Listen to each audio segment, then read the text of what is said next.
Hello and welcome to this very special International Holocaust Remembrance Day edition of Sundays with Survivors, featuring Pinchas Gutter. Thank you to everyone here, those who are joining us live today, and those who are viewing this recording. Thank you to our amazing allies, those who put so much on the line to stand with the Jewish people and the state of Israel, often when our community may feel too scared, too silent, or too divided. I also have to give an amazing shout out to my wonderful parents, who are two of the best human beings I know. And a very special thank you to all of the Holocaust survivors and descendants of survivors who have joined us, especially today's guest, Pinchas Gutter. I'm grateful that we can all gather here today to dedicate this day to memory, testimony, and moral responsibility. And I'm honored to bear witness together with all of you. My name is Michael Mantell. I'm a psychotherapist, an educator, and a 3G, the grandchild of Holocaust survivors Mickey Mendelovich from Sighet, Romania, and Alice Diamond from Satmar, Romania. In their memories and to combat Jew hatred and Holocaust denial and distortions, I began hosting and producing these programs. In October 2020, with the help of Andrea Bolender and the Holocaust Memorial and Tolerance Center, I launched the first Sundays with Survivors program, which featured Irving Roth of blessed memory. Thank God that program was such a success. Because of Irving, Andrea, and everyone who attended and supported these efforts, we added more Holocaust education programs, including Mondays Among the Nations, 2G Tuesdays, and 3G Thursdays, because I love alliteration. They featured non-Jewish allies and children and grandchildren of survivors. And I continued adding more programs that cultivate Jewish pride and combat Jew hatred, both on and off college campuses. And I'm grateful to say that we've been going over 5 years strong and counting. At the end of this program, after Pinchas shares his testimony, we will open up the floor for Q&A. No matter how incredible these programs are, and thank God they always are, your respectful participation at the end adds so much more meaning and value. At that time, please feel free to raise your virtual hand using your hand raise emoji for me to see or call on you, or you can unmute yourself to ask your questions directly. And again, that will be at the end of the program after Gutter presents his testimony. Now, before we begin, I want to share a short prayer. May God bless and protect us, the United States, the Jewish people, Israel, the IDF, our soldiers, and our allies. May God have mercy on all people in distress or captivity, and may he bring our brothers and sisters out from their suffering and bring our one remaining brother, Staff Sergeant Ron Gvili, home from Gaza. And may we see lasting peace for our brothers, sisters, and allies here in the United States, in Canada, in Israel, and all around the world. Once again, I want to thank you all for being here and your continued support of these programs and organizations. And again, thank and welcome Pinchas Gutter. Pinchas, the floor is yours. Thank you very much. And I will start now.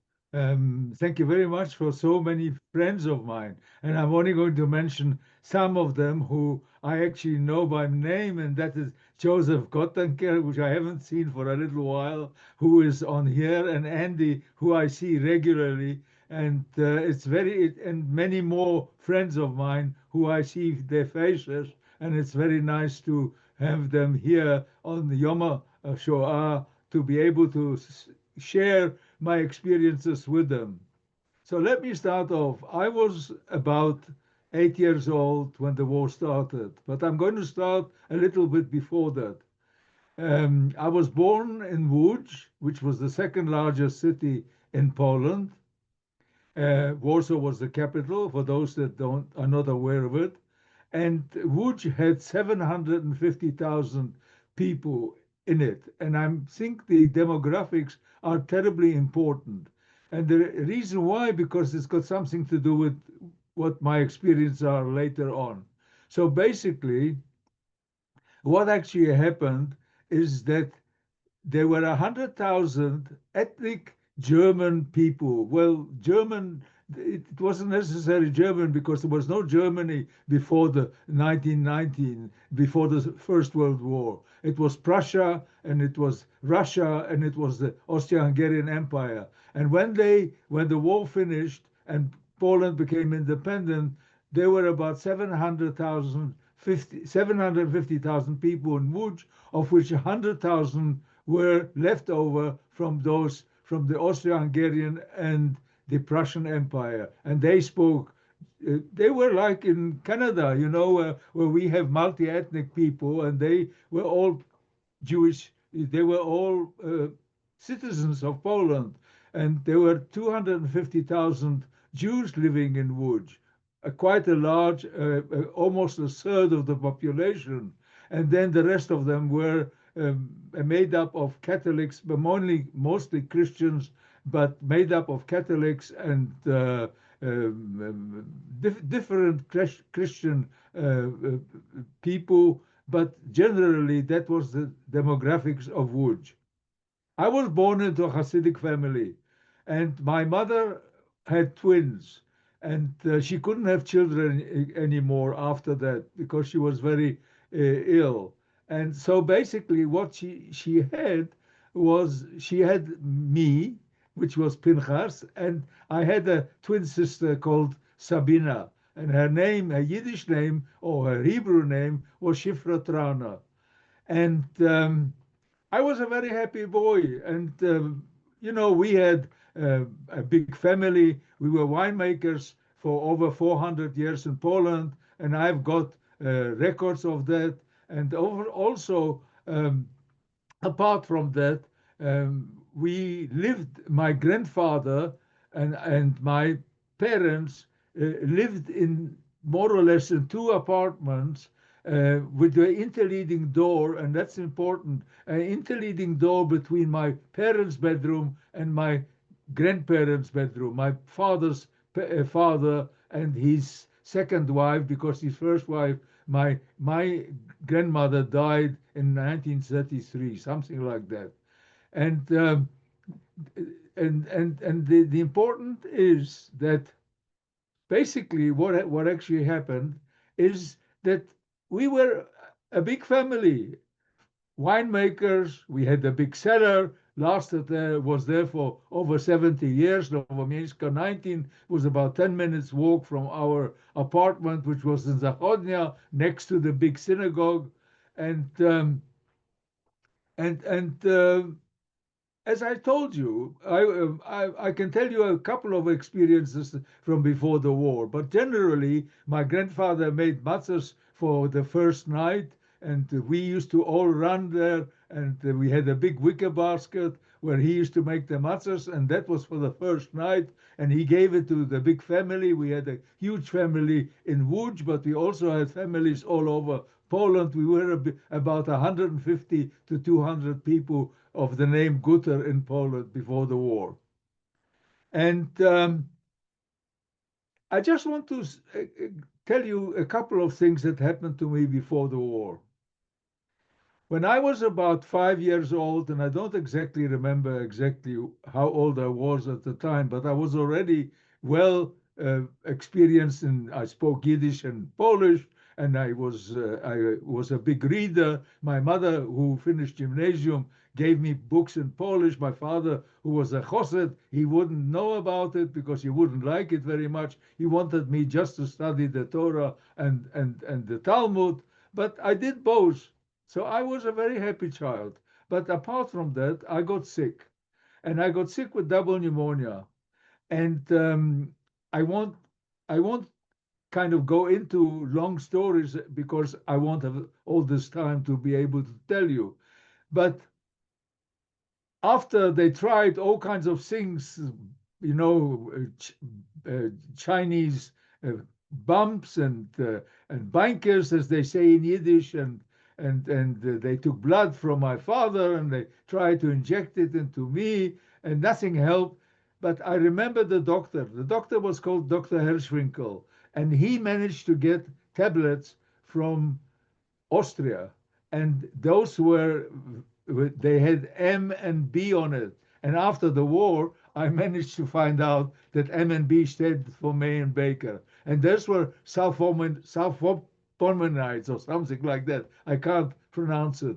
And I started getting better. And when I got much better, then uh, uh, my parents decided my lungs were weak, and Dr. Hirschwinkel said I must go to the mountains. Now, Poland is a very flat country. It's got one range of mountain at that times, the Tatra Mountains, and it was between Czechoslovakia of then and Poland, and a place called near Zakopane, and it was a mountain place. And I went there and I lived with Gurale, which is mountain people. My mother took me there and she left me alone. And I was a very happy child because I spoke Polish, I was blonde and blue-eyed, and nobody accepted me as being Jewish or anything like that. So I wasn't bothered at all, but I had little blonde pears. And you could, if you looked at me carefully, you could see that I was a Jewish boy. But I was dressed like a peasant, and I was living together with animals. My maternal grandfather was a farmer in Wielun in Poland, and I was very,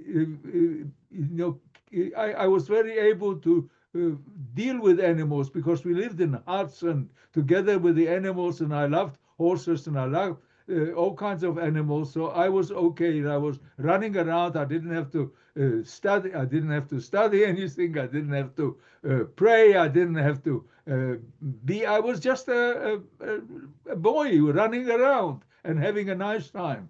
And on weekends, there was a big park, and in the park there was a bandstand, and the bandstand, the local army, fire brigade, police, schools, they used to come and they used to play music, and I loved music.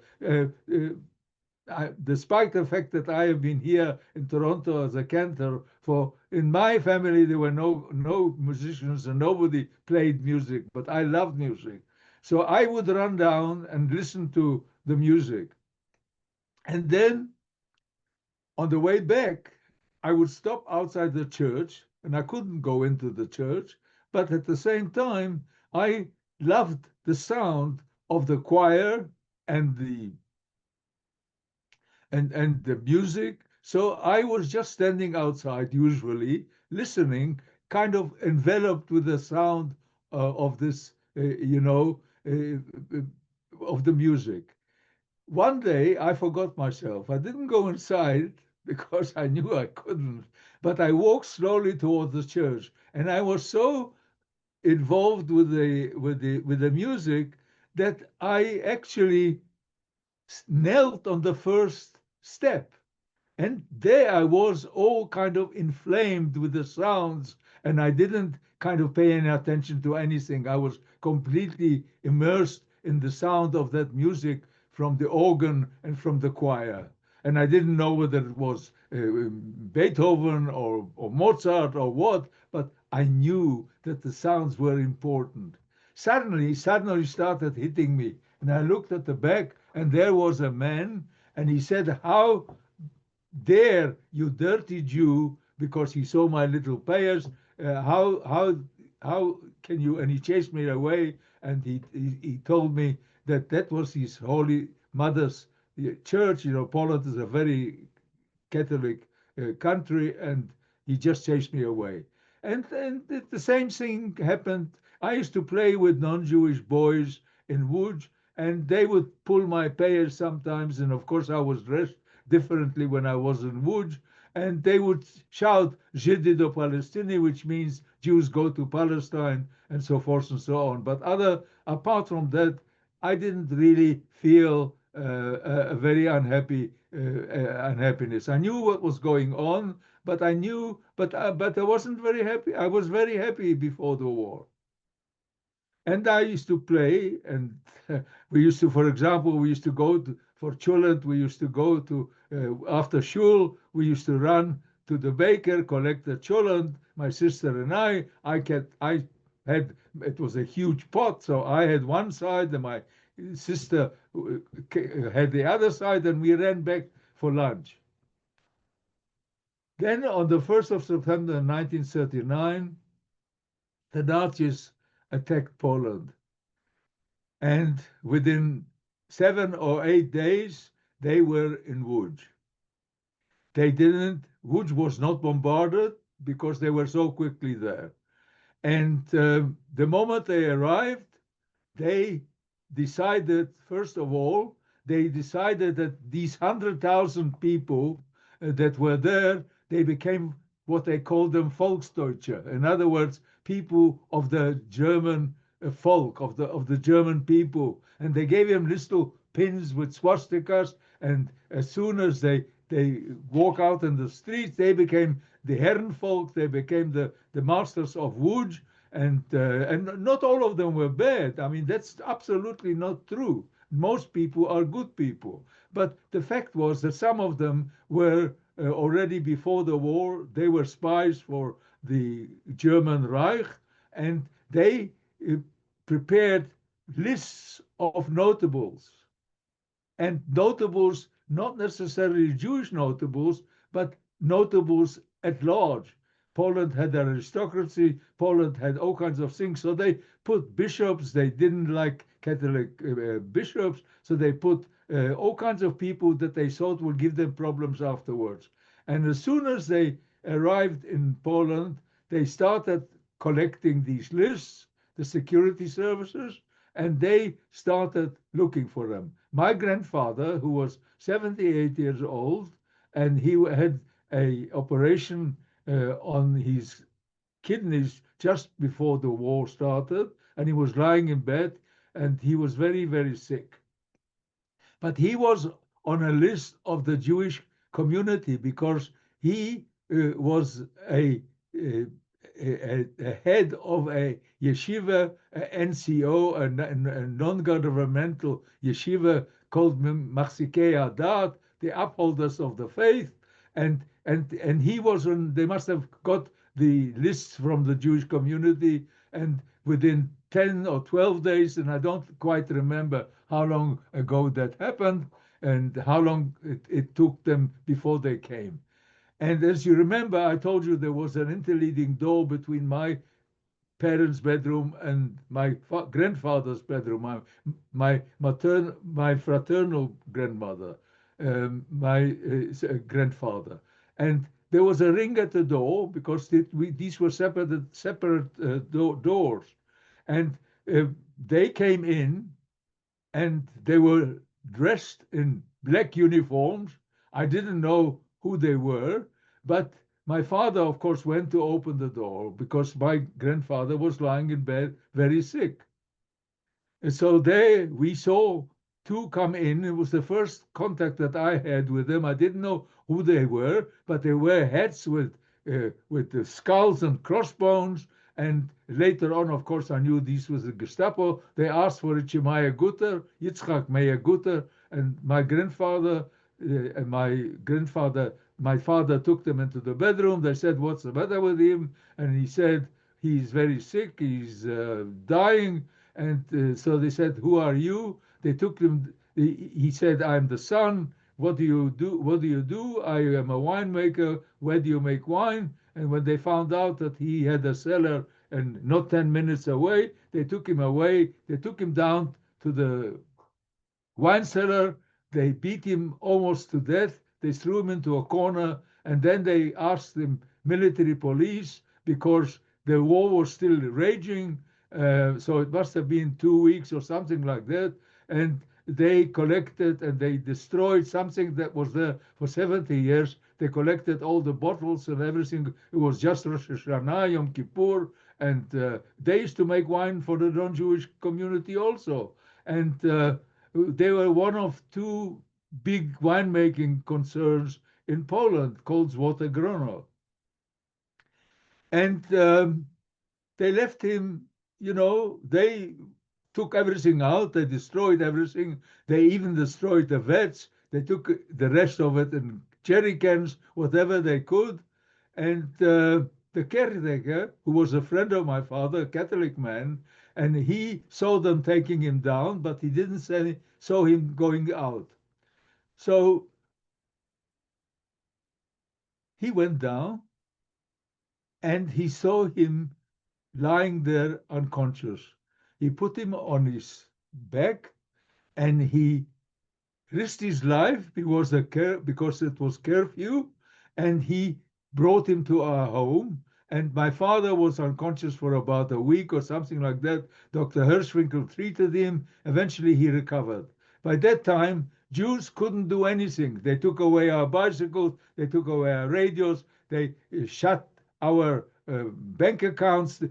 Jews had a special curfew. They could only go out a special time. When you saw a German, you had to take your hat off. When you saw people with a pin, they threw everybody out of work, even people that were working, in factories. And there were Jewish policemen, there were Jewish people working for governments and things like that. They threw everything out. And by that time, as a matter of fact, I must tell you that there were only about 140 or 150,000 Jews living, because a lot of them, just as the war started and before the war, they ran out of Łódź and they went to the Soviet Union. And a lot of them fortunately survived. My father started going, but then he came back because he didn't want to leave the family. So this is what was going on. And then the Nazis decided that Łódź was going to be incorporated in a province called Wartegau. They're going to change all the names and they're going to incorporate Łódź into Germany proper, the German Reich. And it's going to be, Wartegau is going to be a province of the German Reich, and they created a border and which you had to go. Now, my mother was blonde and blue-eyed, very beautiful, Scandinavian-looking woman. We were blonde and blue-eyed, the children, and we couldn't. By that time, of course, you couldn't Jews couldn't go to the park. They couldn't use public transport. But my mother and my father had a young sister, the youngest sister, who married somebody in Warsaw, and Warsaw became occupied Poland, and he felt that it would be better than being part of Germany. So we went to the train station. My mother bought tickets, and we went like Christians to Warsaw. My father, he cut his beard, but he had a beard, but he spoke Polish with an accent, with a Yiddish accent, because most of the time he spoke Yiddish. He was a Talmudist, he was a yeshiva bocher, so he couldn't go as a Christian, because first of all, he wasn't blonde, he wasn't blue-eyed, and he spoke Polish with a Yiddish accent. So he walked at night, and during the day, friendly farmers kept him in a barn, or he covered himself in forest. Poland was full of forests, and he covered himself. It took him a couple of months. Well, by the time we got to Warsaw, there were already 17 people, or together with us, there were 17 people living in my aunt's place. But my father when he arrived after a couple of months, smuggling himself, going, walking and coming, exactly how he came, I don't remember. And he came to Warsaw, and Warsaw didn't have a ghetto. They weren't even talking about a ghetto, because Warsaw was in charge. The people who were in charge was the Wehrmacht. By that time, the Gestapo was not in charge of Warsaw. But these individual orders against Jews were just as bad. But this little boy, I was claustrophobic. I couldn't stay in my aunt's place during the day. And because I was blonde and blue-eyed, and I didn't wear a hat or anything like that, I was running around, and you could see me as a Jewish boy, not as a Jewish boy, but as a Christian who, just as a German or Christian boy. So much so that, when food was needed and Jews were being thrown out of there were huge lines in front of the shops to buy food, and food was rationed. So my mother, and when Jews came, they would stand at the end and people would chase them away first. And by the time they got to the shop, there was very little left for them to buy. So my mother had the idea that this little boy who looked like German or Christian, she gave me the money and I came and I supplied the food because, you know, a little boy, they pushed me to the front and I would buy whatever I needed. And I was responsible until my father came, until such time as everybody sorted themselves out. I was the supplier of food. When my father arrived, he found a little apartment. Uh, Poland, in the cities, buildings are built in quadrangles. In Nalewki number 49, which we found, where he found this little apartment, the front of it was destroyed by a bomb. So the ruins were there, but at the kind of the U part of it was actually okay. So he found a small apartment, uh, 2 rooms, and a little kitchen and a little bedroom, but it was all so small it was almost the size um,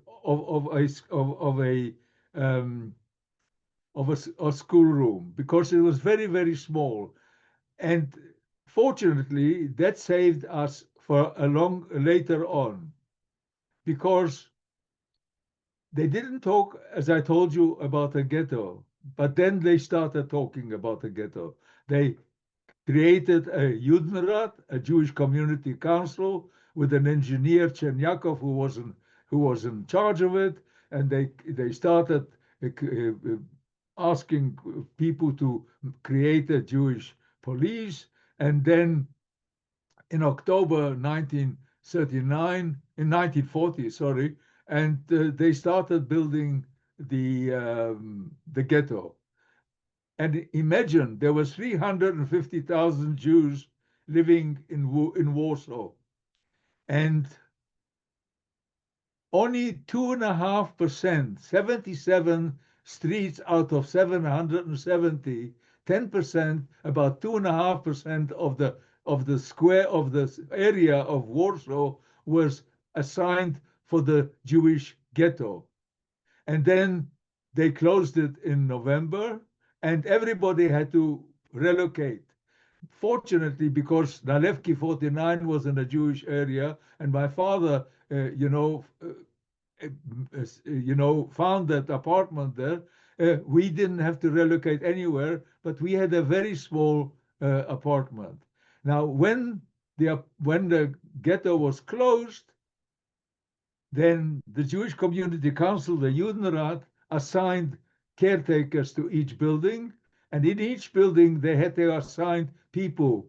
And there were so in other words, there were so many people around that they tried to allocate everybody to have a roof over their head. And so there were 9 people to a room, 7 people to a room, 8 people, depending on how big the apartments were. And of course, there were some very rich people who managed to get apartment of their own, and they stayed, and some very influential people, the people from the Judenrat. There was a church, and there was also Jews that were, converted Jews who were also put into the ghetto. So the thing was that it was to tell you, now let me tell you about the ghetto. Once the ghetto was closed, let me tell you first about food. We were assigned 180 calories per person. Those that worked for the German army, because they set up factories in the Warsaw ghetto and outside the Warsaw ghetto, where the Jewish police used to take them outside and walk with them, and there were guards, that Ukrainian guards mainly, who were the gendarmes and others who were marching with them. So they were getting about more that, but there was an absolutely enormous hunger in the Warsaw Ghetto, and you can't exist on 180 calories. So the Nazis, together with Jewish collaborators, there was a, I have to tell you, I don't tell that to everybody, but I have to tell you, seeing you are grown-up people and adults, there was a Jewish Gestapo.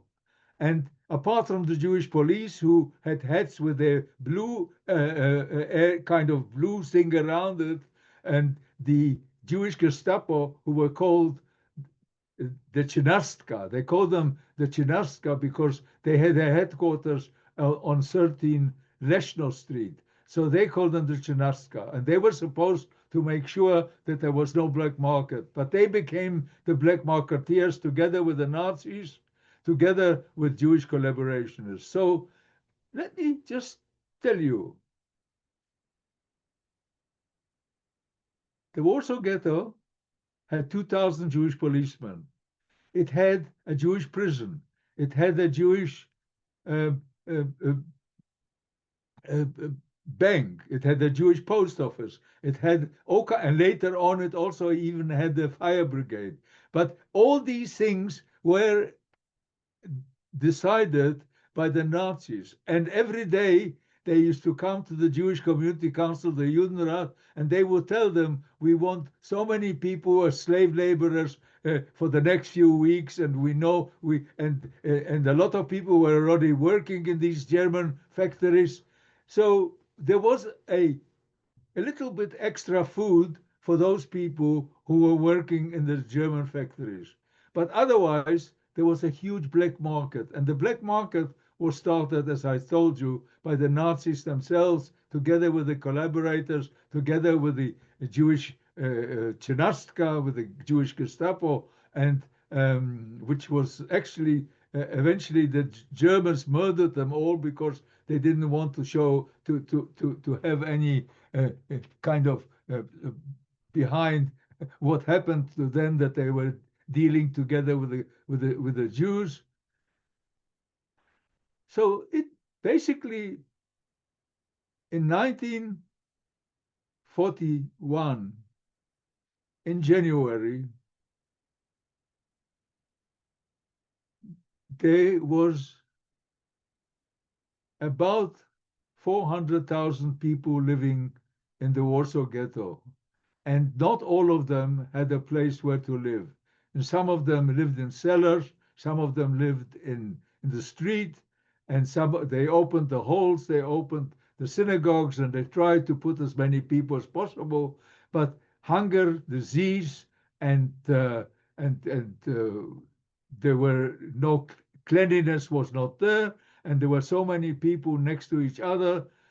So TB and all kinds of diseases started, and people started dying from hunger. And apart from that, there were lots of restaurants in the Warsaw Ghetto. And for those people who were collaborators, who were working together with the Germans, and who the Germans themselves, the Nazis themselves, they came and they enjoyed themselves in the Warsaw Ghetto.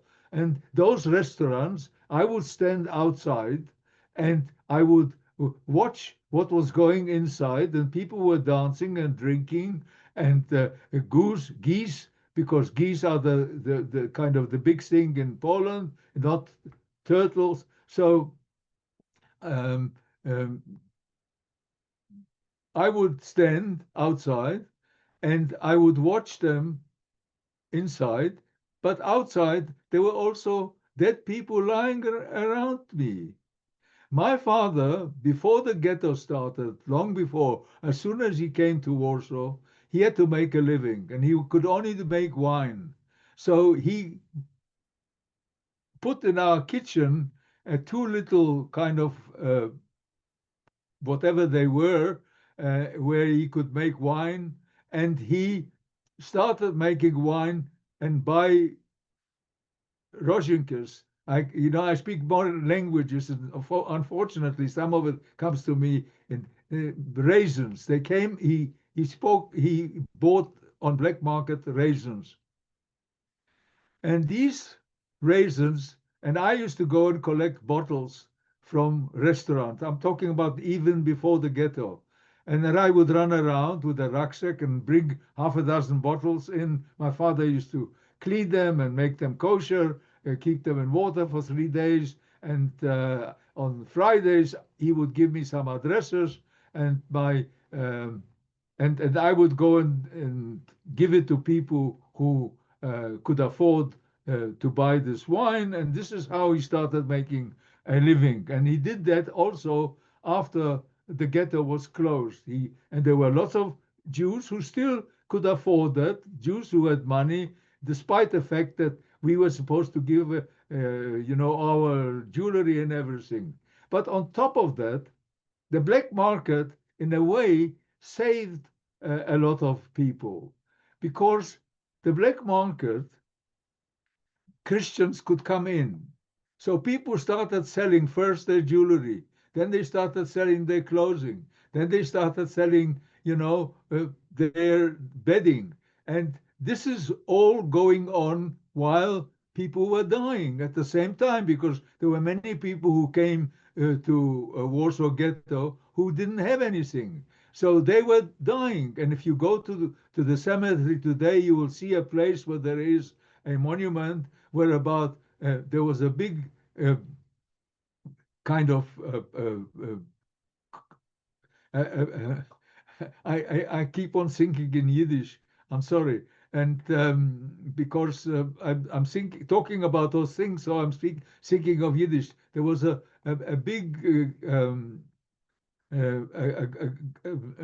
not a grove. It was not a grove. It was a pit, a huge pit, which was dug in the Jewish cemetery, and people were being collected by the Chavre Kadisha, by the Jewish community council's burial society, in carts, and they were being collected in the streets like you collect garbage. And some of them were naked, some of them people took their clothing off because they could sell it to the Christians that came in, and it was an apocalyptic hell. Close to 90 to 100,000 people died in the Warsaw Ghetto between 19 end of 1940, beginning of 41, to the 22nd of July in 1942. In 1942, on the 22nd of July, placards appeared on the wall, and those placards said, because there is a lot of unemployment, there's a sickness, we are going to relocate you. Please remember the word relocate you. They didn't say that we were going to be deported. They said we are going to be relocated. And they offered 3 kilo bread and marmalade for the journey. They also said that you can take 15 kilos each person, even children can take 15 kilos of their goods with them, and they will be much happier. They'll go to the east and work on farms and God knows what. My father, but they didn't say that everybody is going to be relocated. They said only people, in the beginning, they said only those people who don't have work and who are living in the streets and so forth and so on. So basically,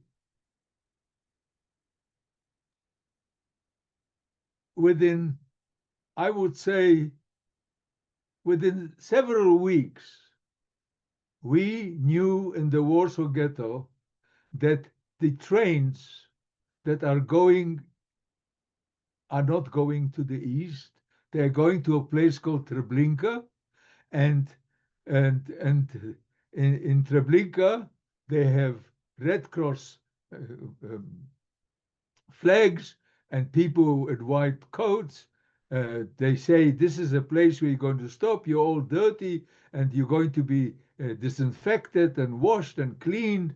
And please remember where you put your clothes. And if you've got shoes with shoelaces, please tie them together, because we are going to, you're going to come out and you're going to remember. But unfortunately, they went in and they were murdered.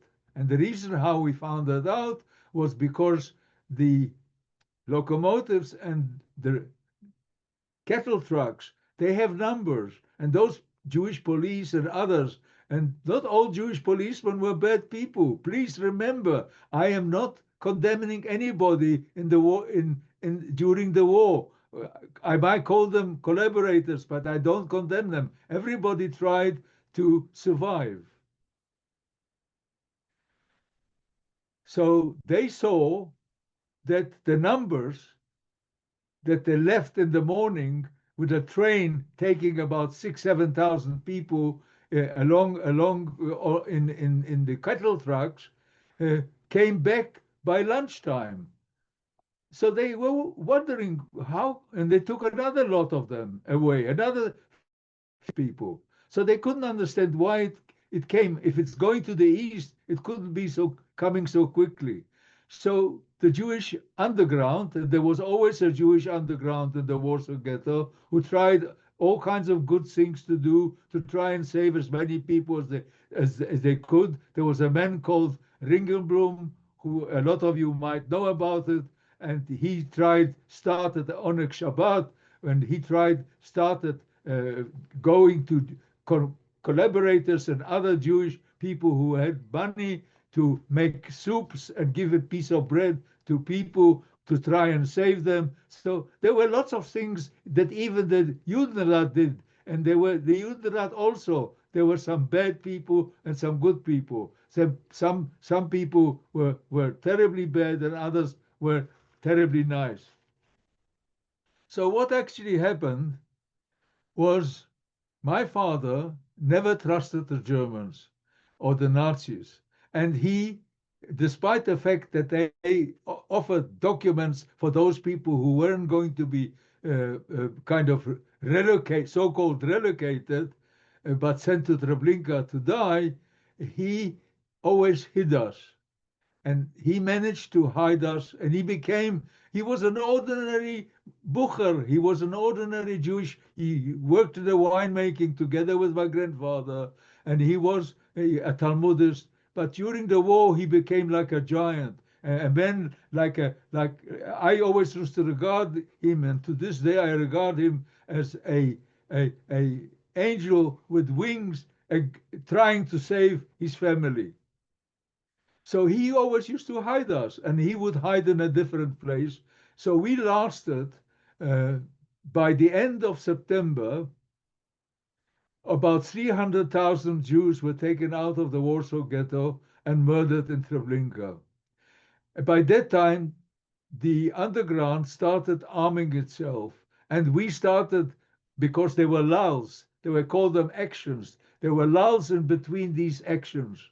There was another actions in January of 1943, but between September and 1943 January there was a lull, and people worked officially in the factories, and people worked outside the ghetto in factories, and so there was a kind of semi-normality. But there were also wild Jews, and we were the wild Jews, because we didn't have any documents, and my father didn't trust documents, so we were always hidden. And we started building bunkers. And you remember I told you that the front of the building was destroyed. So they took underneath the ruins, they built like a mine. They went right underground, and they built a place for 150 people. The caretaker and my parents and others, they helped and they built it. It took them a few months to perfect it, and apparently there was water there and electricity. They must have been some people who knew exactly how to work this. Because my father could never have created that. So basically, this is where we found ourselves. On the 19th of April, Erev Pesach of 1943, by that time, the Nazis decided that they were going to, it was after the uprising in different there were uprisings in places of extermination, and Himmler, Yamach Shemoy, decided that he was going to destroy all the Jews in Poland. So on the 19th of April, Erev Pesach, it was announced by the underground, and my parents knew, and we went down to the bunker. The one thing I want to tell you, which is very interesting, the baker that used to bake for the official Jews that were working for the Germans in factories, baked matzahs for Pesach. And my father must have saved some wine. So when we came down, and it was the evening, Erev Pesach, they conducted a Seder and praying and asking God to help us to survive. But still, they prayed for Yetzias Mitzrayim. They prayed for the slaves that were, liberated in the times of Egypt, and they were liberated as they became free people from being slaves in Egypt. And now we were praying and crying and praying to have it. Everybody had a small, tiny piece of matzah, and so some of them had a bit of wine. I don't think there was enough for all of them. And we were in that bunker hiding for about 3 weeks.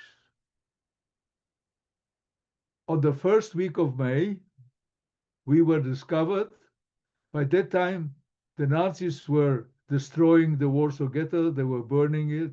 So you remember I told you that in the ruins, we put two I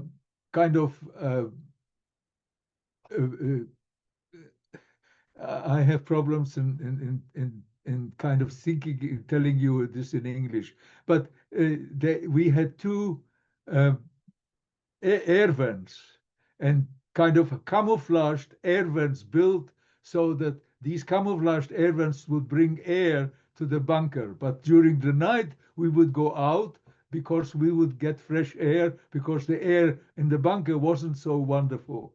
But suddenly, through these air vents and these camouflaged air vents, there was a voice that came to us in the first week of May. If you don't come out, we're going to, I don't remember if it was in Polish or in German, we're going to throw gas bombs and we're going to burn the building because we're burning all the buildings in the ghetto. So if you don't come out in half an hour, we're going to throw gas bombs. So we came out and we were waiting until they got together a huge group, and the buildings on both of us, both sides of us were burning, and we were walking, but instead of walking in the group like in Pesach, when the Jews were saved from Egypt, they were walking between walls, 2 walls of water. We were walking between 2 walls of fire, and people were running away, actually running away and trying to run away. Some of them finished up in the fire, and the Germans were laughing and shooting at them, but they killed themselves laughing because they thought, well, either they're going to die from our bullets or they're going to die from our fire. And we going to the Umschlagplatz. The Umschlagplatz, there was a Jewish school and a Jewish hospital at one stage where the trains were brought in. And they called it the Umschlagplatz. The Umschlagplatz means the place of deportation, but a relocation, so-called. And they put us into a room, a school room. They pushed as many people as they could.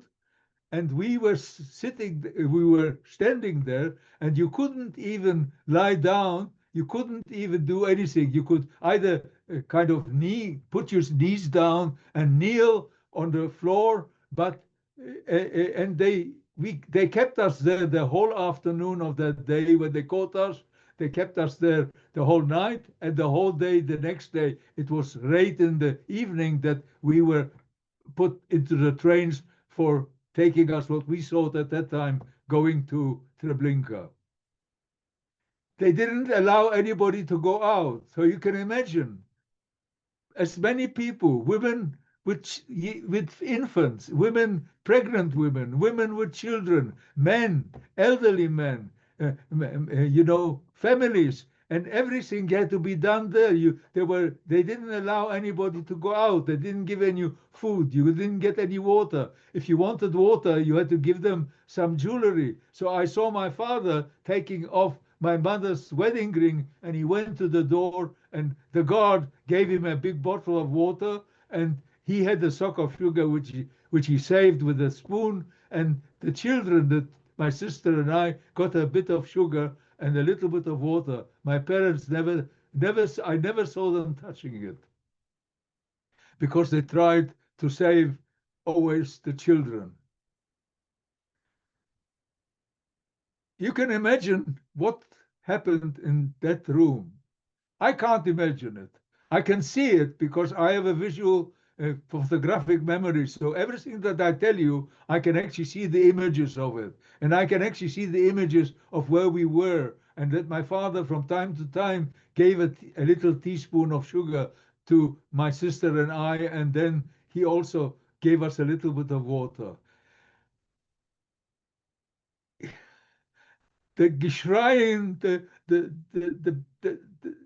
it was unbelievable. I mean, Dante's hell is not anything compared to what hell that was inside that little room. Then we were chased. When they were ready, they chased us out of the room, and they were beating us, schnell, schnell, schnell, pushed us into the wagons. My father, who knew that they were going to push as many people as possible, so he pushed us towards that little window, the barbed wire, so that we could breathe. Actually, as I told you, all he was interested is trying to save his little family, his wife and his two children. So he pushed us towards where there was some air, and they pushed as many people as they put into the wagon. And then they closed the wagon, and then we started going. And we thought we were going to Treblinka and we were going to die. But in our case, we came to a place called Lublin. When they took us out of the wagons, quite a lot of people died during the journey because they couldn't breathe. They were either elderly, they couldn't breathe because so many people were pushed. So quite a lot of people were taken out and died.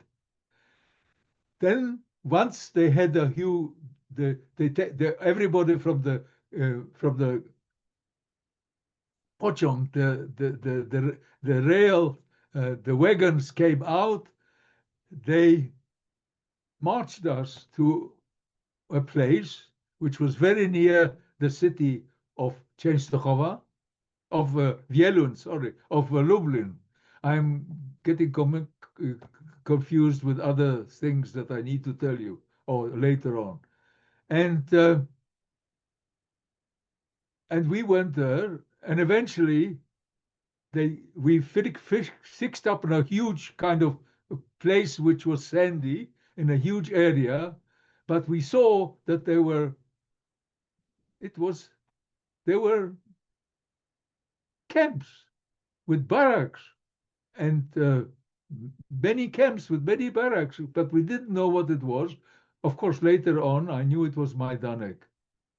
And they started separating people, women with children, children on their own, men. My father must have known something, because he said to me, don't say that you are 10 years old, tell them that you are 16 years old. And because I was going on 11, and I hadn't yet, I was 10 years old, and he said, say that you're 16 years old. And he always kept me together with him, together with the men, because they used to separate people. My sister must have got separated from my mother, so she finished up with children. And my mother was standing with the women, and they were shooting, they were killing, there were dogs. I mean, you cannot imagine what was going on there. And eventually, my sister managed to see my mother, so she started running away from where she was with the children, and she went and hugged my mother. And on the way while she was running, I was watching, she had a blonde braid. And to this day, I cannot remember anything about my sister, I was born together, I lived with her, 10 together, we ran together with a choland, and when I remember that, I remember she's running on the other side, but I can't remember what she looked like or anything about her. So this was very painful for the first time when I told the story, and I told it in details. I'm just giving you a synopsis of what I'm telling you about. Eventually, they took everybody away. We were the last ones standing there waiting what's going to happen. And when everybody was taken away, the women, the children, the women with children, the women on their own, we were standing and waiting, and I was with my father. I was a head taller than my twin sister, so I could actually get away with the fact that I was 16. So my father kept me. And we were chased into a barrack, told, undressed naked, run with our hands in the air. And as we were running, once we are disrobed and we threw our clothes away, there was a man standing, with a white coat, I don't know if he was a doctor or whatever. He used to say right, left, right, left, right, left, right, left, and people were running very quickly. Schnell, schnell. They would give you, if you didn't run quickly enough, you were beaten with some sticks. There were capos there, and I finished up with a room where there were shower heads. And I knew in the Warsaw Ghetto that when you go to shower heads, and I knew that they were going to kill all of us, the shower heads mean that gas is going to come out. And I started saying Shema Yisrael, and I started saying my prayers because I was waiting to die. But in my case, water came out. And when I was finished kind of washing down with the water, I went into another barrack. They chased us into another barrack, and they gave us striped clothes with a striped round hat and wooden clogs, and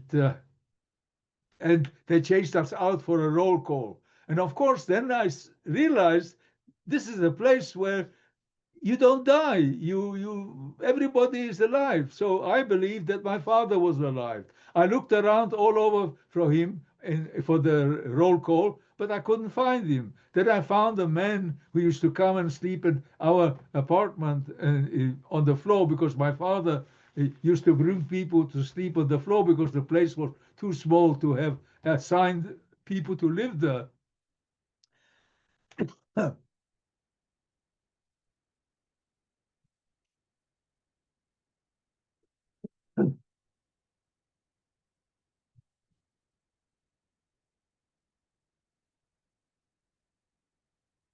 And he wouldn't tell me. And I didn't know. And I assumed that my father was alive, that he was somewhere else, but he was alive, and that my mother and my sister were alive. But then when we chased into a barrack, and in the next day or so, I found out that people that went to the left went to a gas chamber. If you go today to Majdanek, you will see exactly where I ran and who I was. Some of the people, like Joseph Gottenker, was there, so he can remember that, if you went to the right, you went to the shower to become a slave, and if you went to the left, you went directly to the gas chamber. Majdanek didn't have big gas chambers, but they had gas chambers, and a lot of Jews died there. Sorry,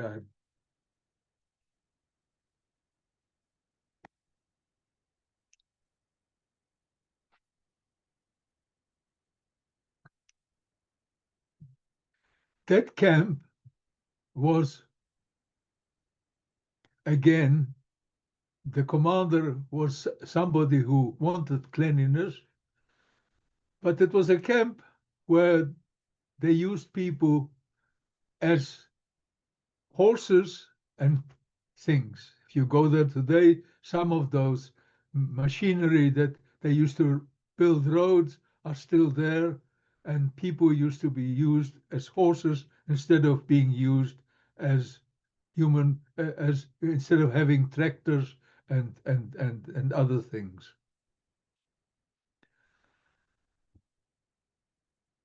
I was there for 3 months, and I found a way, because of the commander wanting all kinds of cleanliness, to make myself work in the little garden that was around our barrack. Today there are no gardens around the barracks that survived after the war, but then there were little gardens, and because I didn't have to work outside, I survived. But they had selections every day. We suffered from hunger. It was one of these death camps where about 60 or 1,000 Jews died. So there were selections every day.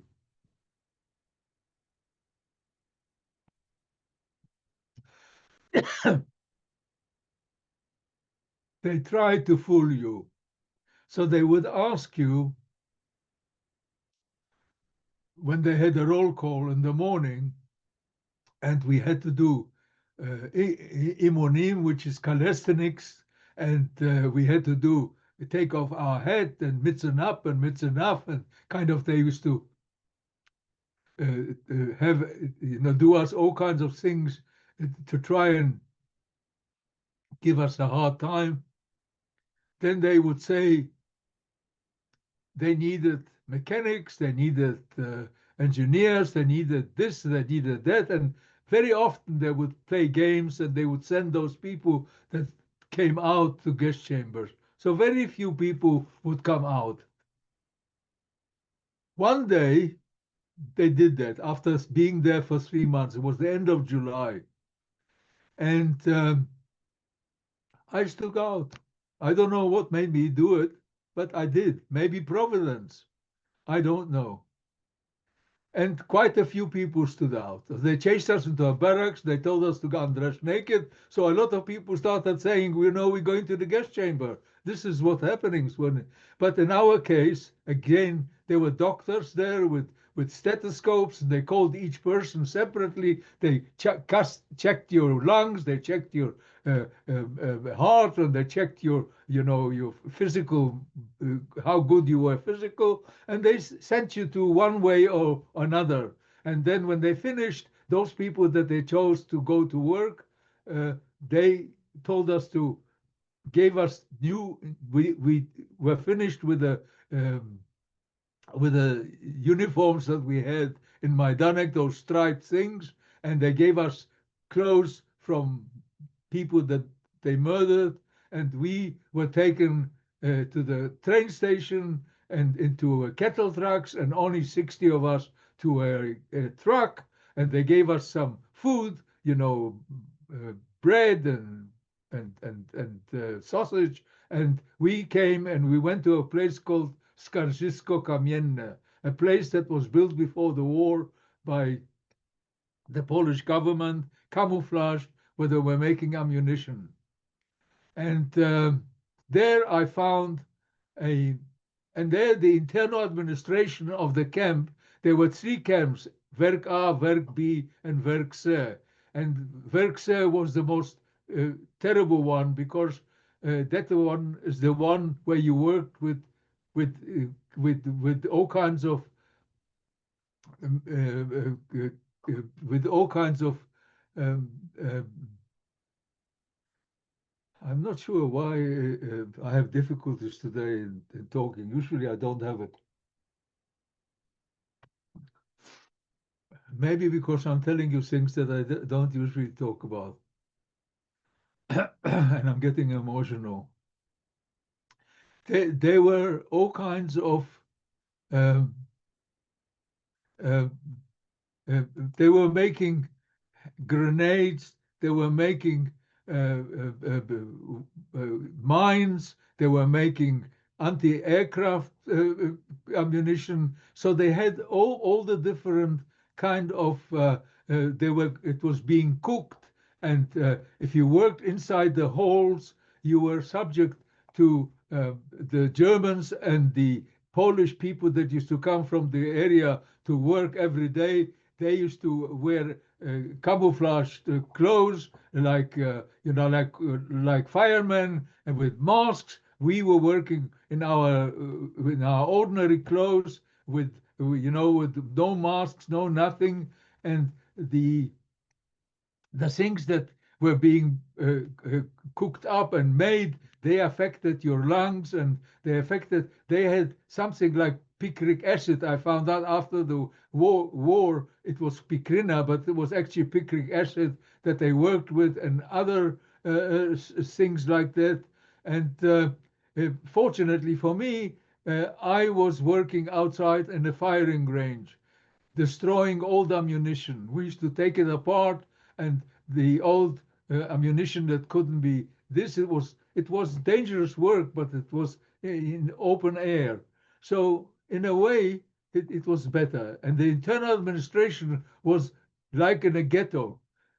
These people were there a long time. They came from the area they lived in, and there was a Jewish woman who was in charge. Her name was uh, Markovichova, and they had a separate barrack at the time. I didn't even know why they called it the White House, but of course the adults knew why, because they were living quite well. They had lots of food, and she had her family. She had her brother-in-law was the chief of police, then the Jewish police inside. So it was like a little ghetto inside, except it was a place where a man who was a writer after the war, he survived, and he wrote a book called In the Fabriken von Tod, in the factories of death, because they had selections if you couldn't continue to work, if you were affected by the acids. A cousin of mine who was brought to this camp while I was there already from Łódź, Michael, I was at his wedding in 1938, and he had a wife and child in the Łódź Ghetto, and he was brought there, and he was working with these acids and with these different compounds that were going through your body. People became yellow, and he lasted only 3 months. So every few weeks they had selections, and if you were weak enough and you weren't good enough to work, they took you to the forest where they had dug pits, and they would just shoot you. It was just, if you couldn't work, you couldn't live. Katz was the policeman who I was assigned to work. He knew my family, and he, to a certain effect, he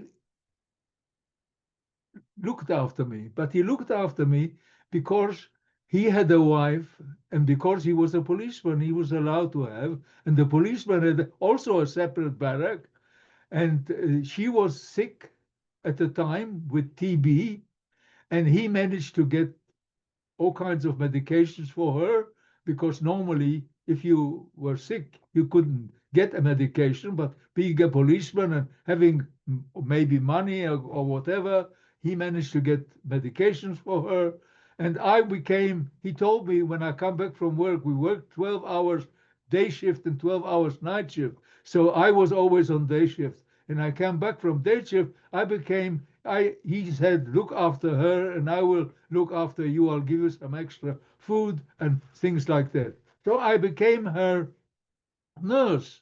I washed her, I cleaned her, she used to soil herself, I used to try and feed her a little bit, and she lasted for about 6 months or 7 months, and I became a full-time nurse to her. And that's why he looked after me. And he also saved my life at the end, and let me tell you that. after being there for a year and being helped, having typhoid and being saved by another Jewish policeman, this camp Verkse, out of 25,000 people, only 5,000 survived the war. And only because Hassak, the Hugo Schneider Aktiengesellschaft, wanted us, and eventually they couldn't get any more slaves, so they increased, in January of 1944, they increased our food rations, and we got much better food. Before that it was like 8 to a bread or 10 to a bread, but now it was 4 to a bread, so things improved quite a lot. And because cats used to look after me, I survived there for a whole year. It was Tisha B'Av, Erev Tisha B'Av, in July of 1944. And we came back from work, and we were told that we must go and go in front of the commander, Schulz Yemach Shemo, the guy who was our German commander, and you have to give your name, and he would make a tick. So we went there, and he made a tick, and I gave my name, and my best friend, he was a few years older than me, Yaakov, and because I was a child, I didn't know how to organize myself, and I used to help him also because I used to get a little bit extra food from cats. And then they chased us back to the barracks, and they gave us our evening food, and we went to sleep. In the morning, when we woke up, they told us that we are not going to be able to go to work. We must stay on a roll call, and the roll call, the commander is going to come in and tell us what's going to happen. He came, and he stood on some box or something, and he made a speech, and he said, we are evacuating this camp. And we knew why, because we could hear the Russian guns. They were coming nearer. And so we are going to evacuate this camp, and we haven't got enough rail trucks. So those people that I'm going to call out the names are going to be going by rail trucks, but those that are not are going to have to walk to the next camp. It's not that far, and blah, blah, blah, blah, blah, blah. So he started calling our names. He called out my name and called out Yaakov's. We were and actually I didn't have any more shoes. I had paper with wire around my feet, and my clothes were all torn. I was in schmatters, and it was really, and he called us out. So we went to the other side, and we were guarded by Jewish police and a few guards. He then called out the name of a woman who was the daughter of one of the so-called medical people in the camp. She was a woman specialist, and she was a very good specialist. And apparently, the families of there were little huts where the guards used to keep their families. They were proper buildings. They were living, and she looked after them. Because she was we used to call these people prominent. So she was one of the prominent. So he called her mother. She had allowed to have her mother, her elderly mother, but he didn't call out her. So she ran to him, and she pulled his sleeve, and she tried to go with the mother, and he lost his temper after a while. He tried to push her back to where the other people were standing, not called up. And he called the mother, he shot them both, and he lost his temper because he was a killer, and he was to kill people from time to time anyway. So we started running away because we knew now this is a selection. Because I wasn't, I didn't look good and everything. So I tried to hide, and I hid underneath the barrack. Fortunately for me, or providentially, Katz found me, and he said, look, I will help you. He took me to the police barrack, took all my schmatters off, he took off my shoes, and he gave me proper clothing, underwear, shirt, suit, and high boots and a hat like the one I'm wearing at the moment. And he said, with God's help, you will survive. And I went out, they had a roll call, and now the people that were there were that he just went from row to row to row, because if he had a few hundred people on his list, he was going to take them, regardless, it didn't care who. So Schultz used to go from row to row and pull out people, and then the guards used to take them and keep them in a kochel, in a kind of ring, where they kept them very tight. If anybody tried to run away from the ring, there was no nonsense anymore. They would kill them. And this went on. He came and looked, he stood in front of me. Yaakov, my friend, who was dressed in schmatters like I was before, he was next to me. But he didn't look at me, he looked at me. And he stood in front of me. I was right in front. Because people, elderly people or adult people, would push people to the front. Nobody wanted to stay in the front to be chosen to die. So he looked at me, but he didn't take me. He took his hand and he took Yaakov and he threw him into the round of the people, where they were going to die. And then after everybody was taken away, those that were taken to die, they took them away in trucks and they took them to the forest and they shot them. And we went back. Some people say we went straight to the railway tracks, but I don't think so. We went back to the barracks, and then the next day we went to the trucks, and we went to a place called Częstochowa. And Częstochowa was a place where the factory of iron factory like Hamilton is here in Toronto or in Canada, and we worked very hard. But inside there, the Jewish commander, again, it was the internal administration was Jewish. And he was a fantastic man. Nobody died there. We didn't see a German inside. I used to call it, in today I call it a Beit Avrah, a kind of a sanatorium, because we worked hard, but the food was divided in how hard you worked. So you had the very hardworking people, and the middle hardworking, and the lower hardworking, and a little kind of sign. We little had metallic signs which we put in with our name or something like that. I can't remember exactly what was written on it. And he gave us the second world. He made tailors cut up blankets to make for children, for youngsters to be able to be warm. I mean, this was a fantastic place, and this is why I recovered to a certain extent, because even with the food that I got extra from, I was thin like a rake, and I wasn't very healthy.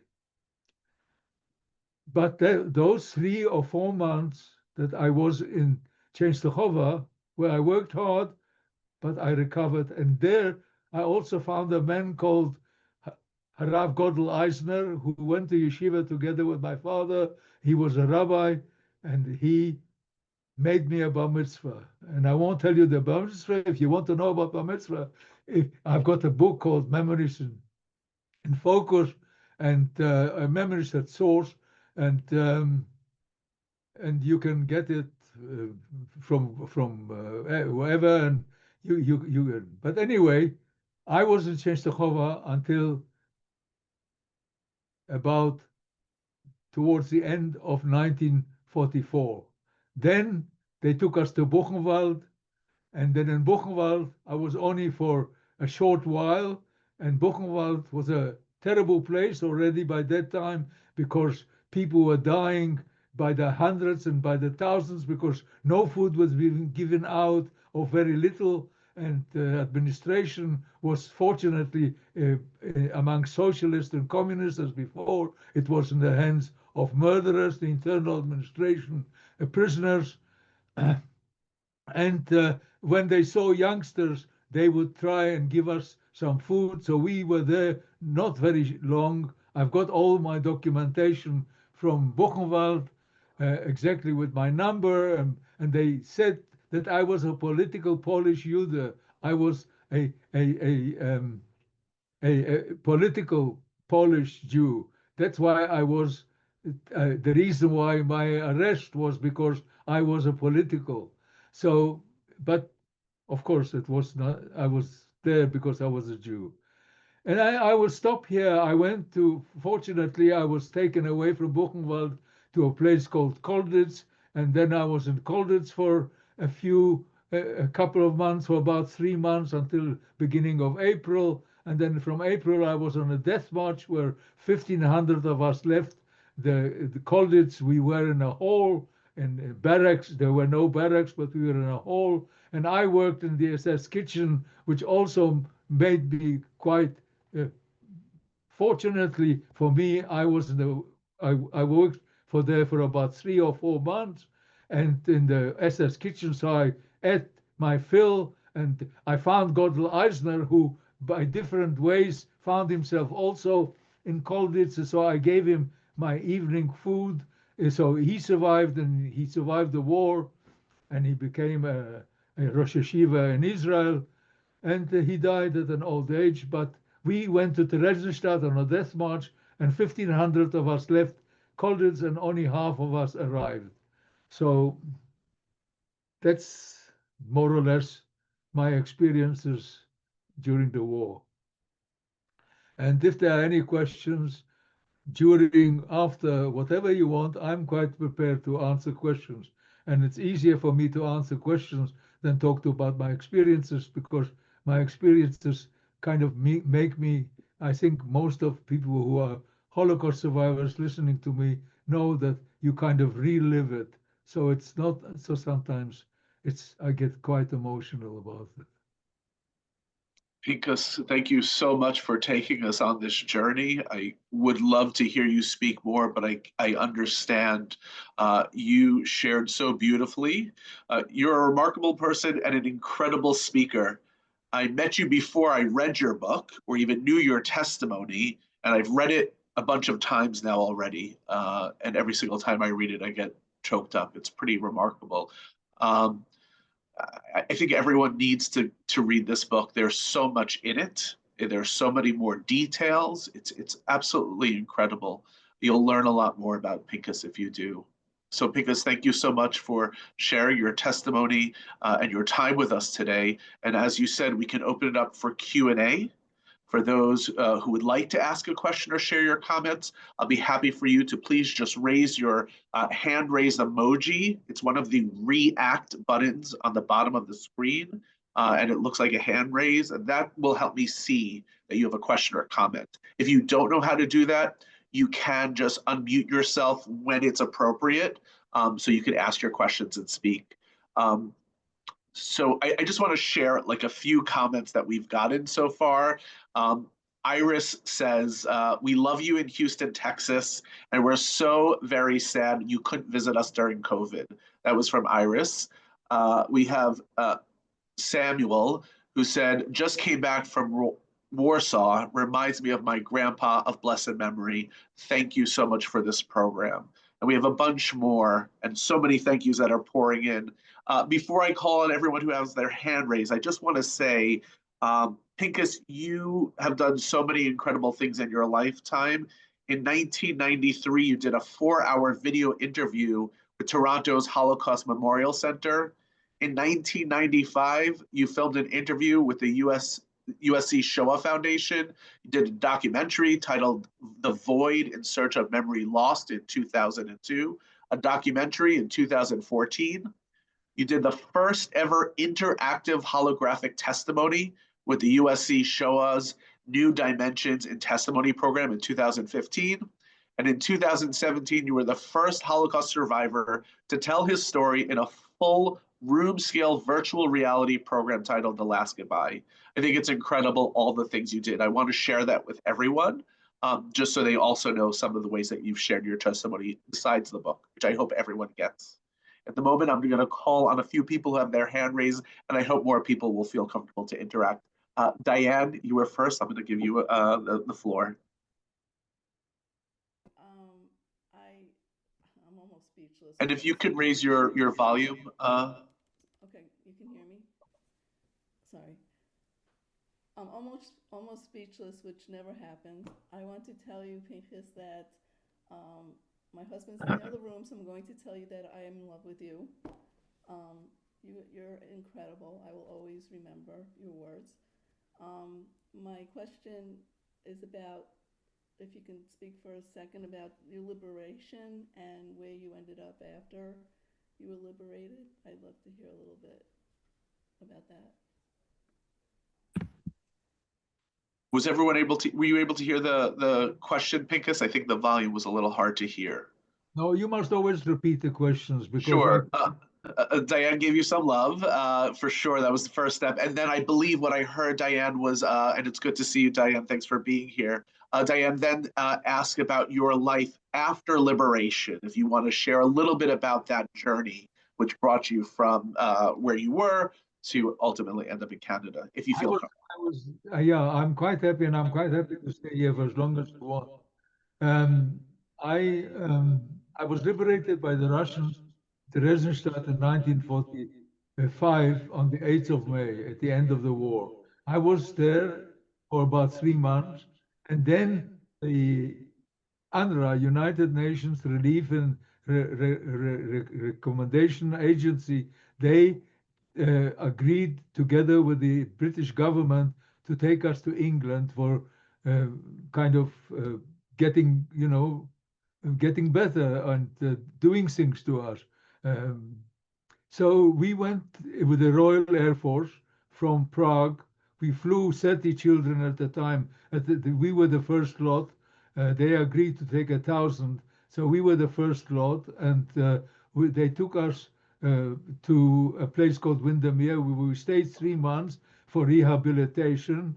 They fed us 5 times a day. We walked on, in the Lake District. It was a very beautiful area, and we each one had a room with a bathroom, not with a bathroom, with our own kind of place where we could wash ourselves, and it was the first time that I slept with real, sleeping things, like with a eider down and the proper bed, and we stayed there for about 3-4 months, and then I went to a yeshiva because I was a religious boy, so I was sent by the rabbi, who was a Rabbi Weiss, who was then our kind of rabbi in the place. He sent me to a yeshiva, and I was 9 months in a yeshiva in London, Eitz Chaim, in the Whitechapel, and then afterwards, after that, I worked. I ran away from the yeshiva because I didn't want to be in an orphanage. These were orphanages. They called them hostels, but these were orphanages. And I didn't want to be. I was an independent person. Although I was only going on 14, I was an independent person, and I didn't want to be in an orphanage. So I decided that I was running away, and I would start working.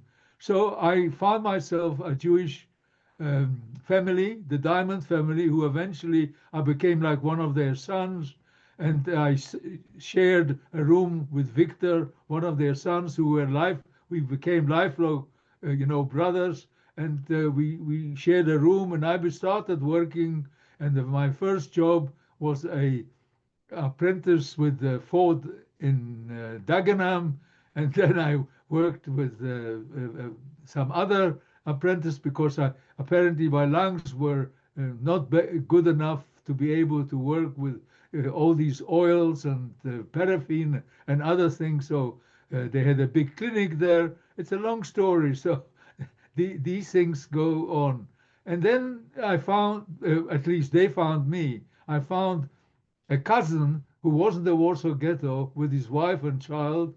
He sent out his wife and child. There were a lot of blonde and blue-eyed people in our family.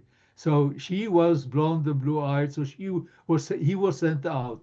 Then he fought in the Jewish uprising, and then he became part of the up.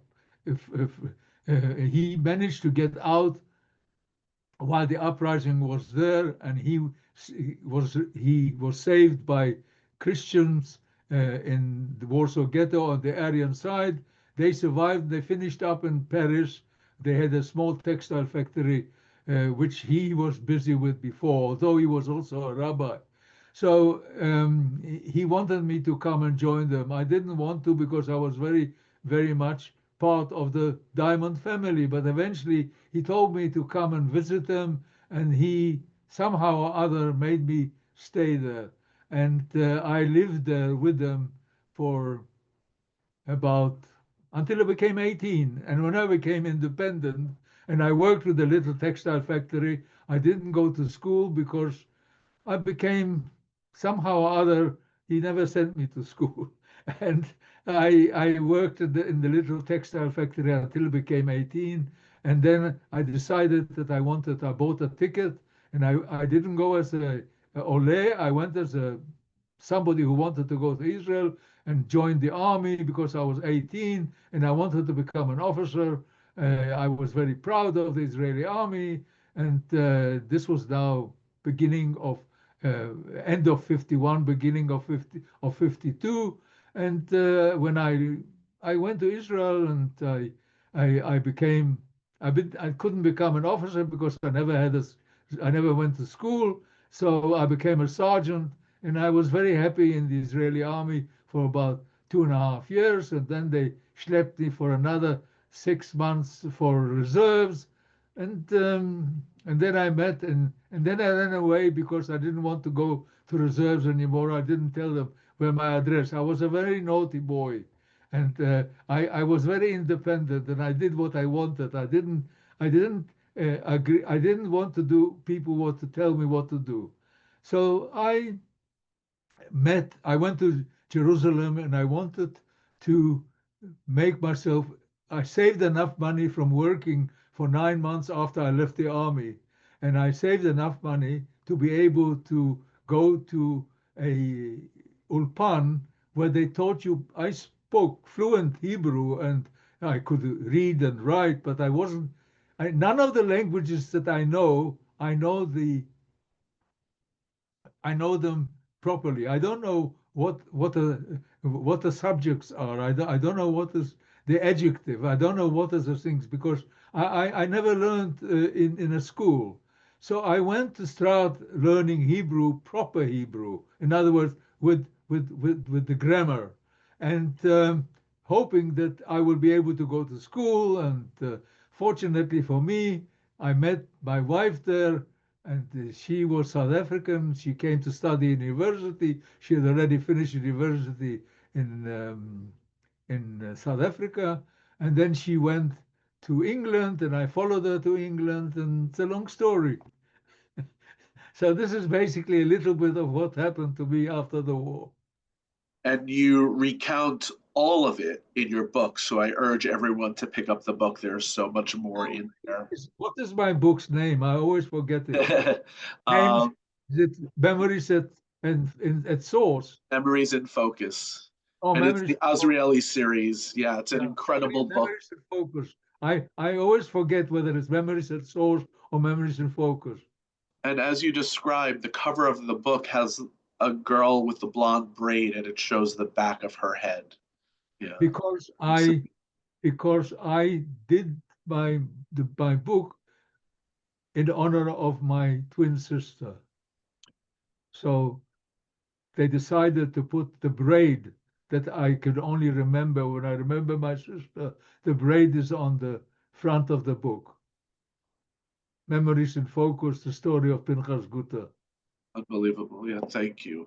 Before I ask Robin to share her question, I just want to share and ask you a question. So someone wrote, have you ever been back to Poland? But with that, you were asked to do the documentary in 2002. Can you talk about your experience? You met somebody from your childhood during the Holocaust. Can you share a little bit I about all of that in that story? Yeah, I kept that out. You know, when I went the first time to Poland after the war with my family, I decided to go and they made the documentary The Void. Um, we were in Warsaw, and I am a member of the 45H Society that was created after the war with all the children that came to England after the war. As were those children, only 700 odd came eventually to England, and most of them, a lot of them stayed. We started a society called the 45H Society. We publish a journal every year. At the moment, I don't think the journal is being published, but it used to be until COVID, it was published every year. And I used to read it from beginning to end because all kinds of stories was there. And one of the stories was of the man who survived the war. His name was Gutenbaum, and he went back to Warsaw to he went back to Warsaw because his father and his uncle ran away to Russia, and they were in Siberia. Unfortunately, his father died in Siberia, but his uncle came back from Siberia, so he stayed with his uncle in Poland, and he became a professor at the Polish University, married a Catholic woman, and I saw it, and he also became the head of the child survivors of Poland, of Jewish survivors, and he was quite a famous individual. So I wanted to meet him and just to speak about things. So when he came, I found out that he wasn't, well, I knew he was in Skarżysko. That was part of the story I read. That's why I wanted to meet him. And so we met, and he started, the first thing he asked me, how did you survive this election and the last election?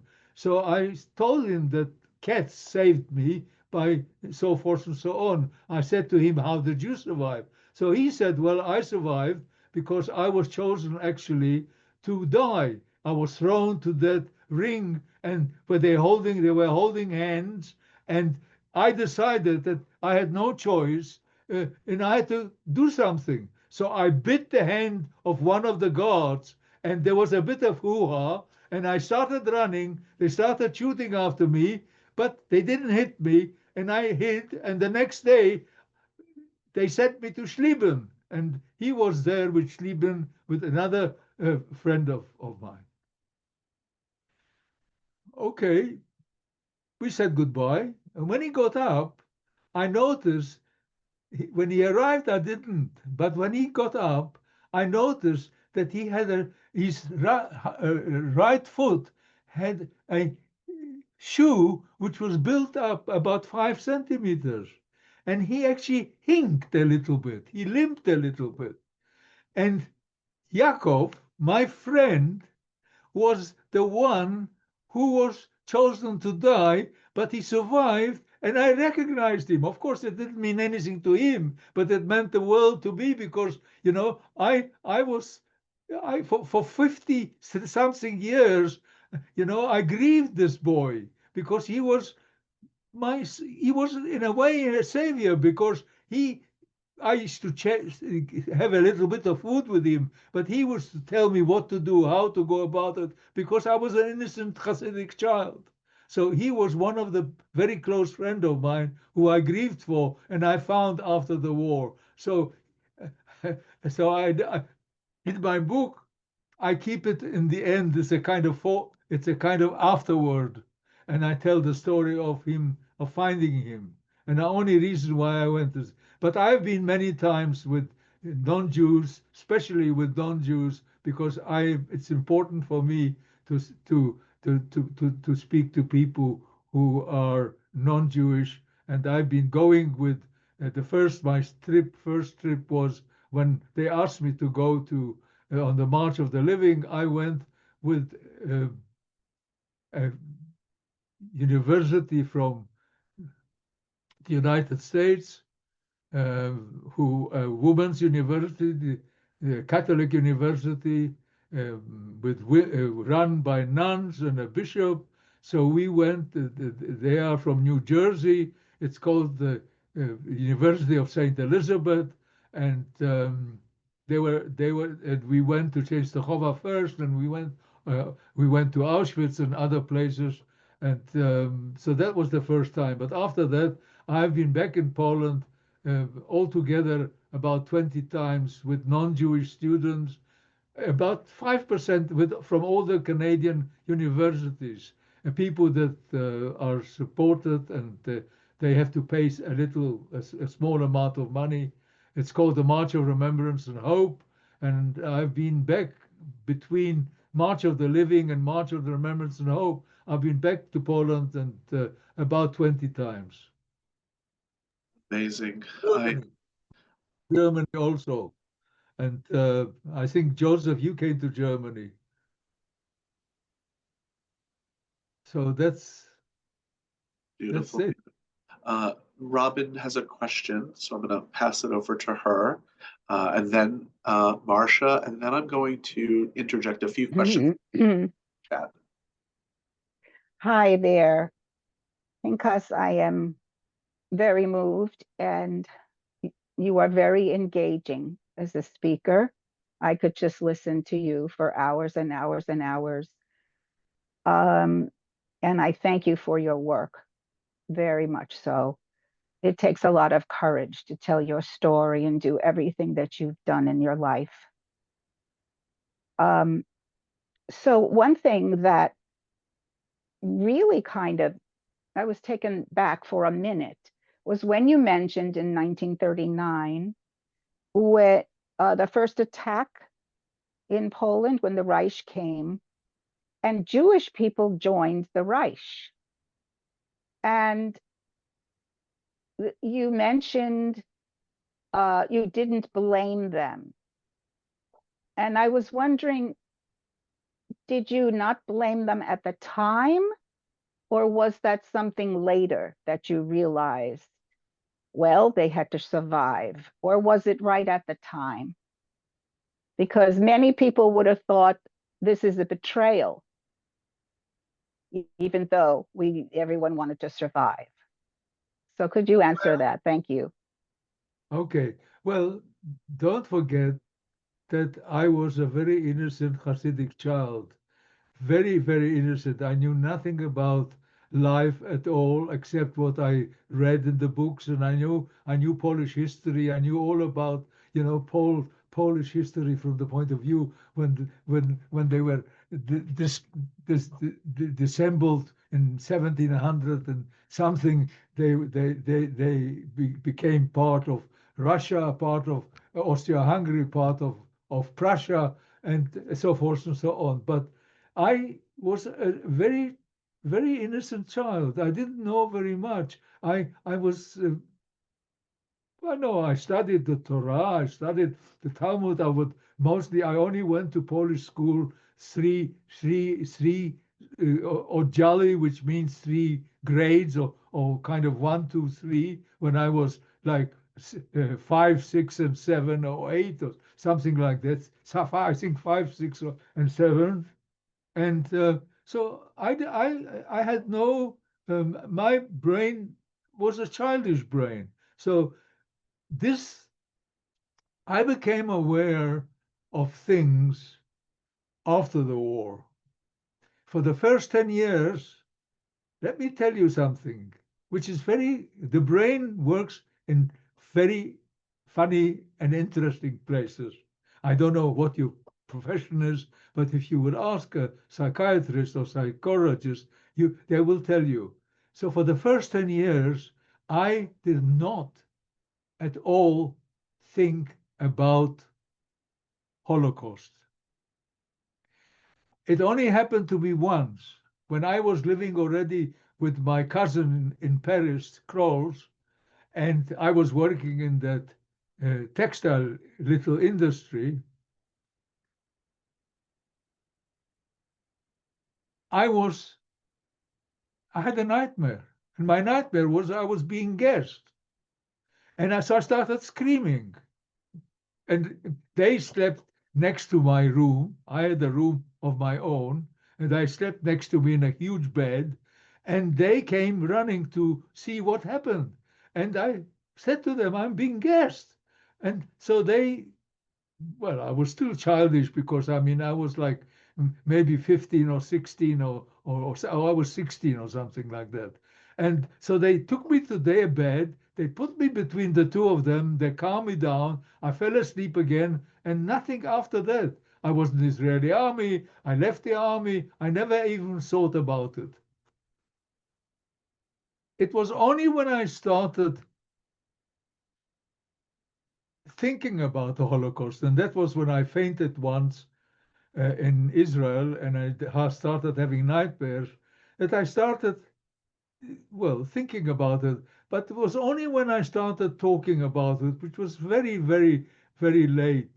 It was the first time I spoke was on a cemetery in South Africa, in East London. In East London, and a cemetery on Yom HaShoah. I spoke about not only about the Shoah, I also spoke about the way blacks were being treated, apartheid. So I made a huge. It was the first and only time where I actually wrote out an 8-page speech because I wanted to bring about the fact that we were treating black people not in a nice way, including Jewish people who were treating them. And then I started being aware about how people behave. And when I started talking about it and remembering and kind of thinking about it, it was only I would say in my 40s or in my 50s that I started realizing, that it was not possible to blame human beings for what they were doing at that time. That time was such I was going to use the word Holocaust. It was such a Holocaust, and you tried to survive that the reason why you tried to survive, you couldn't blame people. Some of them, of course, were terrible, like the guy that ran the Umschlagplatz, the Jewish policeman that ran the Umschlag, was in charge of it. He tried to do everything to send as many people to their death as possible because he was a horrific individual. But there were so many other people that had tried differently, and some of them tried to save their families because the Germans promised them that if they survive, they will survive the war together with their families if they help them, send the Jews wherever they're sending them. Of course, they knew that they were sending us to death, but they tried to save their families. So what do you do? How do you go and say this is a person that's committed all these crimes or not? I don't want to judge them. It's not me. I am not prepared to judge those people because all I can say is there were some very bad people and those should be prosecuted. I don't believe in the death penalty. I don't believe in judicial murder. But I believe that if somebody was somebody who committed these terrible crimes, whatever, whether they were Jewish, Ukrainian, Nazi, or whatever, they should be brought in front of a court of justice. They should be then locked up and found guilty and put into a place where they are just a small place, 4 square feet, and keep them there and show them this is what happens to people that do all these terrible. These are the persecutors. These are the people that are guilty. Thank you for your response. I appreciate it very much.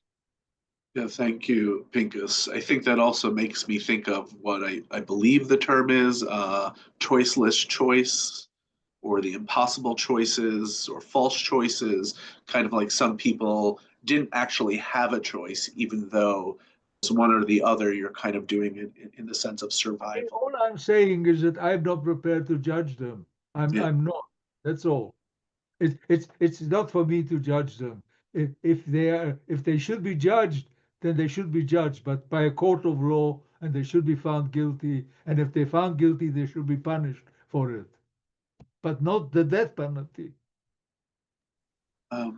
Thank you, Pinchas. Marcia, and then Yael, and we have a few anonymous questions that I'll ask after Yael goes. So, Marcia, if you can start us off. Yes, I wanted to ask a question, Pinchas. You went from... It was my turn, I believe, Yael. I'm sorry. I'm sorry, I didn't know which Marcia he was referring to. Oh, okay. I'll come off, you go ahead. Can you repeat that, because I didn't get it? Can you hear me now? Yes, I can hear you now. Okay, wonderful. Yasher koach. I know you don't do this to receive compliments, but it is so fulfilling for so many people to have heard you personally give your story. My question is, Pinchas, I understand you are religious, you are dati, and you have shown that you've spoken a lot about your experiences, but I'm questioning, what was it like as a dati, as a Hasidic bocher, to have gone through so much and to come out and still be, as I see, you were a chazan, I believe, or something like that. How did religion factor into your life? Thank you. Okay, well, basically, what actually happened, let's just be honest, and I believe in absolute telling what happened.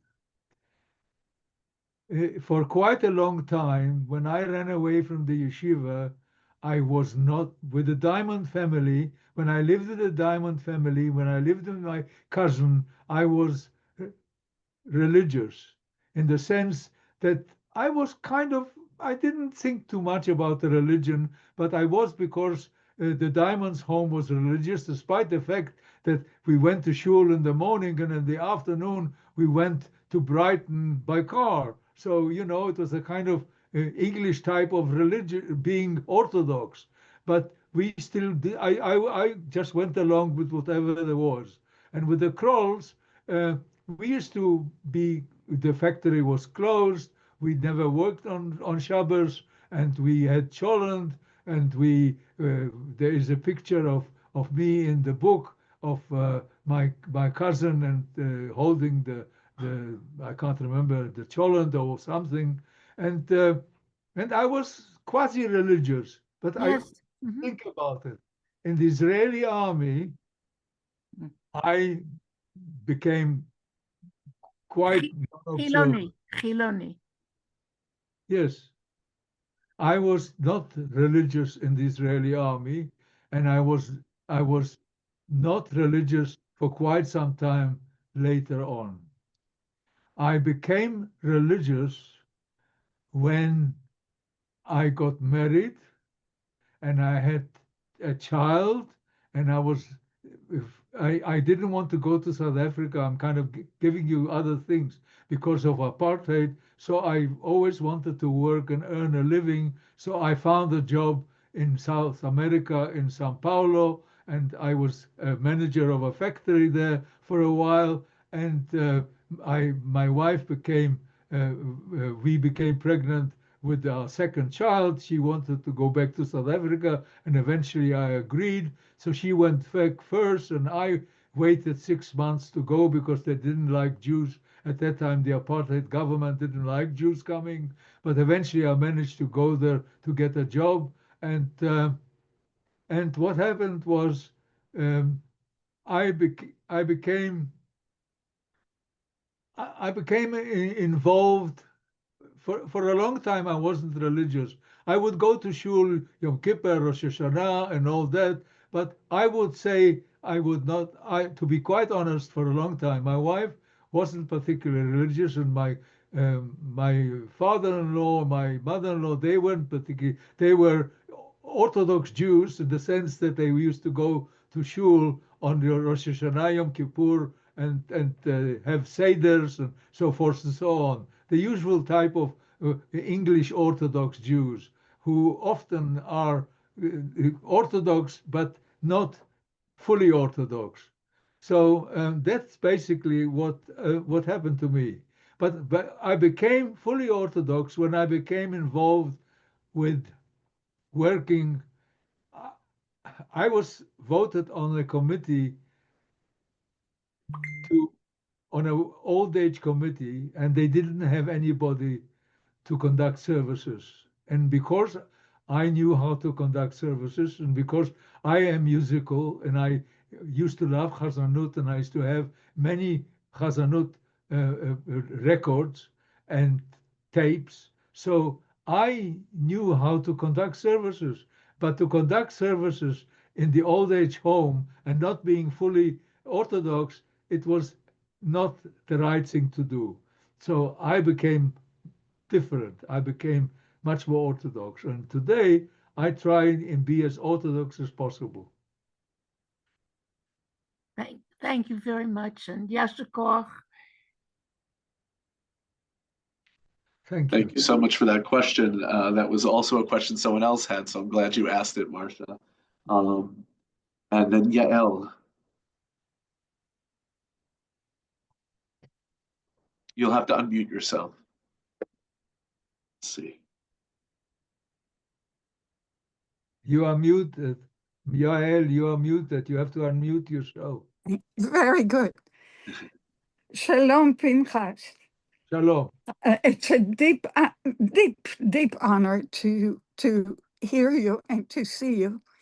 And your wisdom is so all-embracing. I feel very humble speaking with you. Actually, I've worked with Holocaust survivors and their children for many years here in New York. Yeah, and wisdom is something we find no matter how old you were. So, and it's not necessarily something we learn in school. So God bless you for that. I have a question about your children. You mentioned that you started sharing your Holocaust story later in life. Is that so also in the family and with your children? And are your children involved in any way with, for example, activities of children of survivors, etc., or do they leave it for you since you're such an extraordinary voice? No, my children are not. One of my grandchildren, Daniel, who is a grandson of my son, he has done a few things together with me, for filming and talking, but none of them are really involved. And the reason being as follows, and I think it was also part of my decision and my wife's decision. We decided that we didn't want to lumber our children with my difficulties because I had nightmares. I needed psychiatric help to help me because I was very poor. I had to work hard to put bread on the table, and for many years I had difficulties. Fortunately, by the time 1975, things had improved. So for quite a long time, I started being okay. But my wife kind of kept them away. So she was the one who saved me because she was the one who listened to my nightmares at night. She was the one who went to school to speak to the teachers because I wasn't able to. And so my children, fortunately, whenever I need them, for example, there is a publishing of a book by the Israelis next week on Tuesday, and going there, and my son is taking me there. So we two of us are going to be there, and he's going to hear. So they're not completely. They have got, each one of them received that 4-hour documentary. They know, they have been back with me when in Poland, is in 92, and when we made the documentary, and they know quite a bit about it, but they're not involved. And they I think uh, I think I'm quite happy about it because they don't suffer. Thank you so much. Yeah. Thank you. תודה רבה. Pinchas, thank you for sharing that. I'm going to ask the question for Mary. She asked, with all that's going on now in the world, with the rise of anti-Semitism, she wanted to ask your opinion on all of this. Well, I call it Jew hate. I don't call it anti-Semitism because basically, we are not we not really Semites. We are what we are. We are descendants of our great grandfathers, of Abraham and Yitzchak and all those people. And so whatever we are, we are we are, as you said before, we use that word canary. Whenever things turn to be difficult, immediately the first thing you do is we are 0.01% of the world's population. We are about, at the moment, I think we're about 15 million people, Jewish people living across the whole world. And we are blamed for everything. If something goes wrong, it doesn't matter what goes wrong. So immediately you've got somebody to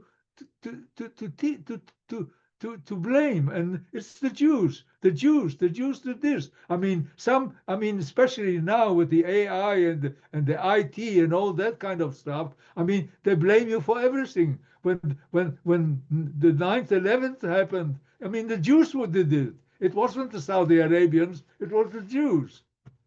So, how can you can't, it's difficult to fight. I believe that after the war, things were getting better, and things are, I still believe, even with things the way they are, I try to be an optimist at the moment. I've always been an optimist, but I try to be an optimist. And I believe when you see what's happening with refugees, I mean, we took in Canada, according to the government, we took in 30,000 Syrian refugees. And a lot of Jewish people took in families of Syrian refugees. These were people who originally didn't like Israel, didn't like Jews, but it done. And I felt that that is an improvement. So, in 1930s, nobody wanted German Jews. Nobody wanted the Jews at all. And eventually, when some of the German Jews managed to get to Palestine in those days, and quite a few of them saved themselves by going to Palestine and going to England, and maybe a few went to America, then the English stopped it. Why? Because the Arabs didn't like it. So they stopped us going, and so nobody wanted. In 1938, they had the conference in Switzerland, and nobody wanted, except the Dominican Republic took a few Jews, but nobody else wanted Jews. Thank you very much. Thank you, but no thank you. So, what can you do about it? I believe that eventually it will change because the Vatican has changed.